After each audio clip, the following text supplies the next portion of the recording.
امریکہ اور اسرائیل کے حملے جاری، ایران کے مختلف شہروں پر بمباری، صہیونی فوج کا بوشہر میں واقع دنیا کی سب سے بڑی گیس فیلڈ پر فضائی حملہ۔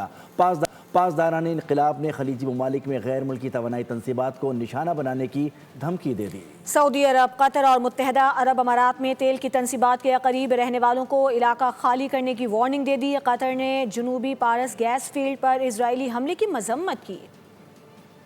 امریکہ اور اسرائیل کی جارحیت جاری، ایران کے مختلف شہروں پر بمباری، اسرائیل کا ایران کے بوشہر میں گیس تنصیبات پر حملہ۔ دنیا کے سب سے بڑے قدرتی گیس کے ذخیرے ساؤتھ پارس کو فضائی حملے میں نشانہ بنایا گیا۔ پیٹرو کیمیکل کمپلیکس میں خوفناک آگ بھڑک اٹھی۔ ایرانی پاسداران انقلاب نے جواب میں خلیجی ممالک میں غیر ملکی توانائی تنصیبات کو نشانہ بنانے کی دھمکی دے دی۔ کہا قطر، سعودی عرب اور متحدہ عرب امارات میں تیل اور گیس کے انفراسٹرکچر کو نشانہ بنایا جا سکتا ہے۔ تیل کی تنصیبات کے قریب رہنے والے لوگوں کو علاقہ خالی کرنے کی وارننگ دے دی۔ رپورٹ کے مطابق ایران نے سعودی عرب کی سامرف ریفائنری اور جبیل پیٹرو کیمیکل کمپلیکس، متحدہ عرب امارات کے الحسن گیس فیلڈ اور قطر میں پیٹرو کیمیکل پلانٹس اور ایک ریفائنری کو بھی ممکنہ اہداف میں شامل کر لیا ہے۔ قطر کی ایران کے جنوبی پارس گیس فیلڈ پر بمباری کی مذمت، اسرائیلی حملے کو انتہائی غیر ذمہ دارانہ اور خطرناک قرار دیا۔ ترجمان قطری وزارت خارجہ نے کہا کہ توانائی کے بنیادی ڈھانچے کو نشانہ بنانا عالمی توانائی کی سلامتی کے ساتھ ساتھ خطے کے لوگوں اور ماحول کے لیے بھی خطرہ ہے۔ تمام فریقین سے اہم سہولیات کو نشانہ نہ بنانے کا مطالبہ کیا۔